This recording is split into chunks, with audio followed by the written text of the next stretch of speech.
Well, hello everybody. This is Dave from utom.org, Universal Truth of Mankind. All right, I am changing gears again. I haven't done any videos in a couple months, not because I ran out of subject material by any stretch of the imagination. I've decided to take a new direction. In the past, I attempted to give everyone a better understand. I should say, kind of hint. Probably a better way of saying it, to hint that there's more to the scriptures than we thought there was, and I hope I succeeded at that. But I figure, rather than beating around a bush and trying to convince people that there's more in the Tanakh, in the Torah, than meets the eye, especially if all you do is read English. There's always something lost in translation, and quite frankly, with Hebrew, there seems to be volumes lost in the translation. So I figured, let me change gears and let me go to doing the Zohar. So I decided to start the Zohar A to B.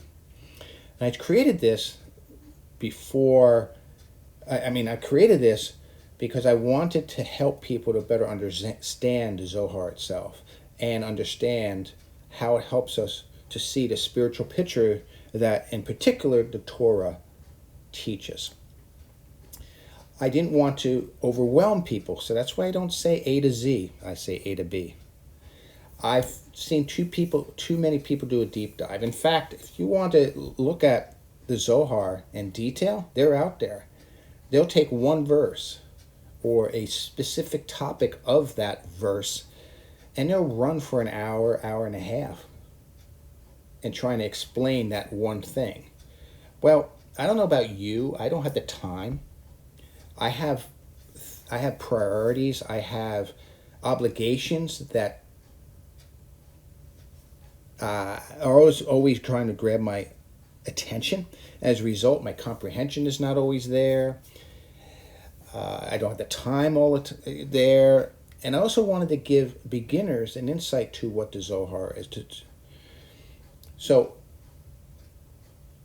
A to B, we want to go. We just want to go a little further than what we read and get out of what we need. If you want, like I said, you want to go deeper, there's always plenty of opportunities, and I will deal with that subject a little bit further as we go on. Now, you may be asking, why the Zohar? Well, remember, we're talking about the Hebrew. we're talking about the Torah. The Torah is written in Hebrew. The Hebrew scriptures are written in Hebrew. And we think because we have it translated in English that somehow that's all we need. We're done. Thus saith. Moses did it. And so on and so forth. But what we don't realize is there's a Hebrew in there. There is a language that originally came from. There's always something lost in translations, like I said. And then with Hebrew to English, there's volumes lost. And what's neat about the Zohar, it captures that. And it hints to that. And it shows and it reveals it. But it also tries and attempts to teach you more about the spiritual side of things. Why this? Why that? Yes, this happened, and as a result, this is what happened. But what about the spiritual background behind it? Why did it happen this way this time, but the last time it happened differently? And the Zohar touches on that. It's by far my favorite book. Some may say, hey, the Torah should be our favorite book. Trust me, no one has to preach to me about that.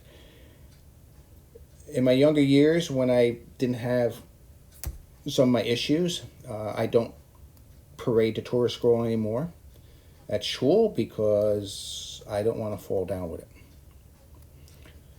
So out of reverence and respect, I don't carry the Torah scroll anymore. But let me tell you something. When I did, I held it like a baby. I loved it. I held it as though it was the most precious item in the world. And to me, it still is. But remember, that's just a Torah scroll. what's behind it. And that's why I love the Zohar. It teaches what's behind it. It teaches the light, the wisdom that's behind it.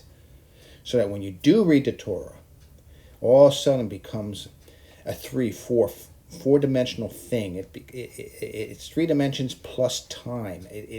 You transcend our universe. And you'll see what I mean as we read and study the Zohar. You will also notice that I use the Kabbalah Center's Zohar. You just simply go to the website, zohar.com, and just go there and you find the Zohar. We will be working with prologue, and we will be starting with verse 1. So just follow the links there. Also, don't be afraid to take a look at the resources that are on that site. And as time goes on, I will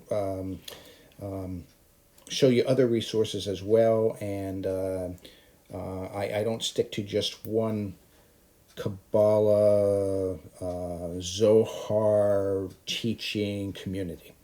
All right, so I try to grab as much as I can from as many as I can.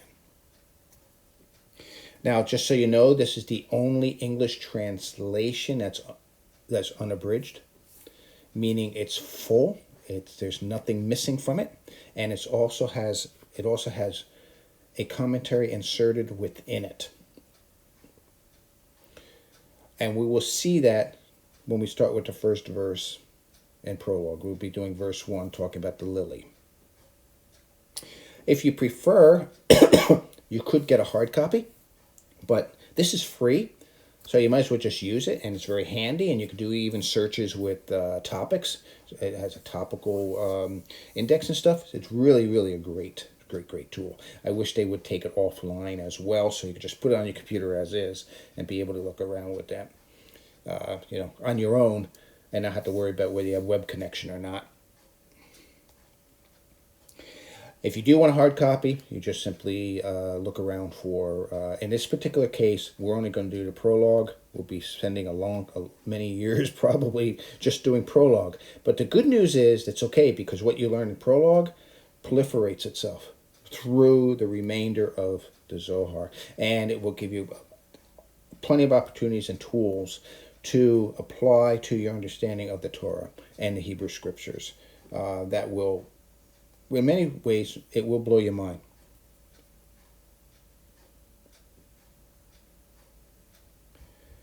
Now, there is a Kabbalah Center, like I said, out there. Check out their books. Check out what they've got. You don't have to spend money. It's up to you. If you want to, there's also B'nai Baruch, which is also, so you got Kabbalah.com and Kabbalah.info. Check those sites out, and a lot of free information on them. And believe it or not, those two, even though they seem like diametrically opposed, they're actually related. They go back to the same grandfather, which was Ashlag, Yehuda Ashlag, which was called Baal Hasalam, which means master of the ladder. And talking about that ladder of ascending to the Creator. Very wonderful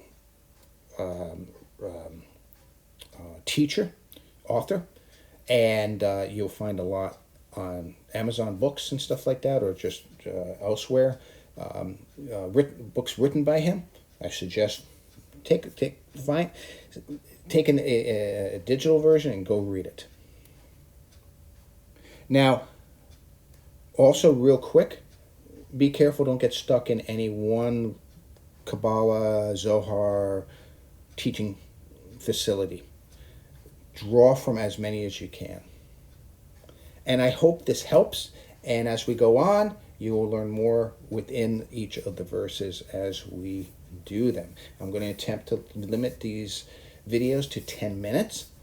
That way it has a fair enough of detail, but it will make use of your valuable time, and it'll give you things to contemplate over the week or in between the videos.